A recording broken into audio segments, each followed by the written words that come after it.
Repent from our wicked ways, be born again to see the kingdom of God. Malibang tayo, panak na muli, hindi tayo makakasumpong ng kaligtasan. Ang panahon ay mauubos. Magsisi tayo para maligtas sa mga kaluluwa. Repent and be born again. Hindi po relihiyon na magliligtas sa atin. Ang magliligtas sa atin ay si Kristo. Kapag tayo nagsisi at nanampalataya kay Kristo, makakasumpong tayo ng kaligtasan. Repent from our wicked ways. Magsisi na tayo ng ating mga kasalanan para makasumpong tayo ng kaligtasan. Sabi sa salita ng Diyos sa mga tayo makasalanan. Kaya lahat ay makasalanan, itapon sa impyerno. Pero kung magsisi, magkakaroon ng buhay sa langit. Pag hindi tayo nagsisi ng ating mga kasalanan, tatapon tayo sa dagat-dagat ng apoy. Kaya po mag-isip-isip habang araw pa, come back to Jesus Christ. Pwede nyo akong tawanan, pero lahat ng tatawa sa nangangaral salita ng Diyos, mananagot sa harapan ni Kristo pagdating ng panahon. Sige lang, tumawa kayo. Come back to Jesus Christ. Repent and be born again. Repent and be born again to see the kingdom of God. Walang magliligtas sa tao, kundi si Jesus lamang na namatay sa krus. Kaya panahon na para mag-isip ang tao. Jesus Christ is coming soon. Repent from our wicked ways. Pag hindi tayo nagsisi ng ating kasalanan, tatapon tayo sa impyerno. Subalit ng pangako ng Diyos, buhay sa langit. Kaya nananawagan, repent from our wicked ways.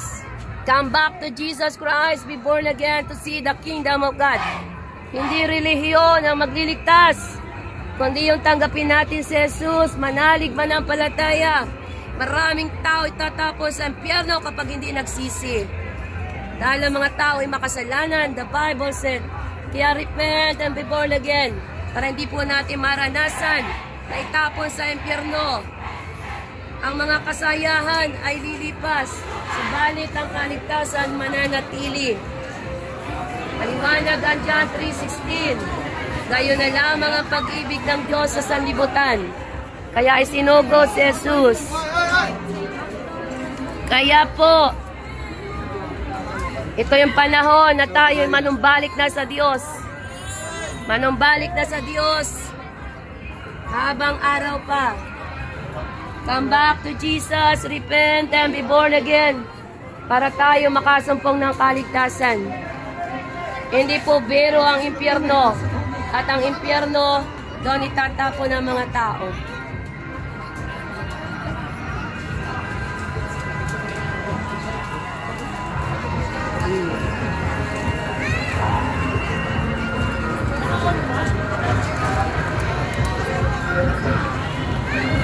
Repent from our wicked ways. Come back to Jesus Christ. Be born again to see the kingdom of God upang hindi natin maranasan ang itapos sa impyerno. Accept Jesus Christ as your Lord and Savior. Walang magliligtas sa tao kundi si Jesus.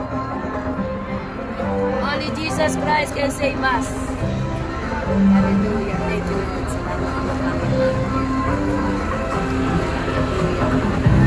Salamat po. Dami ng tao.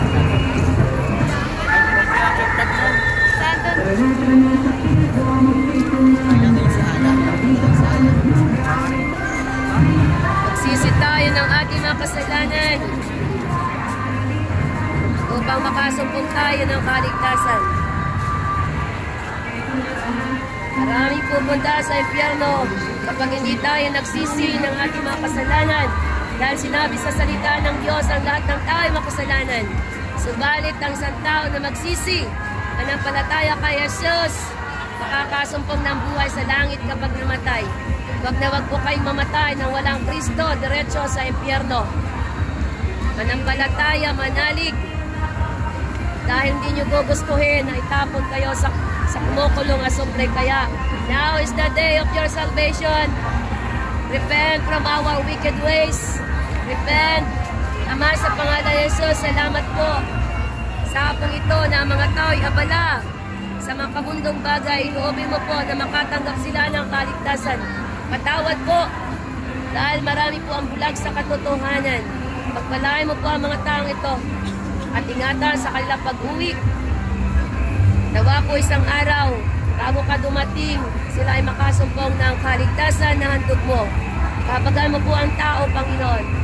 Kapagan mo po ang mga taong ito. Open their spiritual eyes to see the kingdom of God. Salamat po. Kapagan mo po sila. Salamat po sa kanilang mga buhay. In Jesus' name we pray, amen. Hallelujah. Repent. Repent from our wicked ways. Repent, repent. Repent from our wicked ways. Ayan ang mga tao.